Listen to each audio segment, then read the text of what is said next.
শেখ হাসিনার রায়ের দিন ধার্য হবে। শেখ হাসিনার বিরুদ্ধে আন্তর্জাতিক অপরাধ ট্রাইব্যুনালে মানবতাবিরোধী অপরাধের দায়ে একটি মামলা হয়েছে।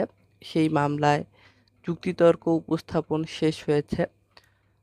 রাষ্ট্রপক্ষ এবং আসামি পক্ষের বক্তব্য, মন্তব্য শুনানিতে ট্রাইব্যুনাল শুনেছে এবং আন্তর্জাতিক অপরাধ ট্রাইব্যুনাল আজ বাংলাদেশের সাবেক প্রধানমন্ত্রী এবং আওয়ামী লীগ সভানেত্রী শেখ হাসিনার বিরুদ্ধে 2024 সালের জুলাইয়ে যে আন্দোলন চলছিল, সেই আন্দোলনে তিনি যে মানবতাবিরোধী অপরাধ করেছেন বলে অভিযোগ আনা হয়েছে, সেই অভিযোগের রায়ের দিন নির্ধারণ করা হবে। রায়ে তিনি বেকসুর খালাস পেতে পারেন, তার বিরুদ্ধে যাবজ্জীবন কারাদণ্ড আসতে পারে, মৃত্যুদণ্ড আসতে পারে, অথবা 3 মাসের জেল আসতে পারে, অথবা জরিমানা আসতে পারে, যে কোনো রায় আসতে পারে।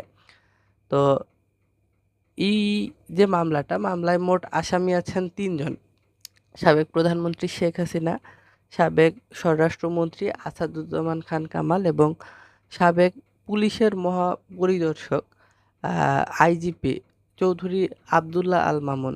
তিনি রাজসাক্ষী হয়েছেন। রাজসাক্ষী হয়ে আন্তর্জাতিক অপরাধ ট্রাইব্যুনালে তিনি শেখ হাসিনার বিরুদ্ধে এবং সাক্ষ্য দিয়েছেন এবং ওই 2024 জুলাইয়ে যে আন্দোলন হয়েছিল, সেই আন্দোলনের বিষয়ে খোলামেলা বক্তব্য রেখেছেন। প্রসিকিউশন থেকে বলা হয়েছে যে শেখ হাসিনার বিরুদ্ধে যে অভিযোগ আনা হয়েছিল, সেই অভিযোগ সত্য প্রমাণিত হয়েছে এবং প্রসিকিউশন শেখ হাসিনার ক্যাপিটাল পানিশমেন্ট এবং সুপ্রিম পানিশমেন্ট, যেটা সর্বোচ্চ শাস্তি, মৃত্যুদণ্ড আশা করে।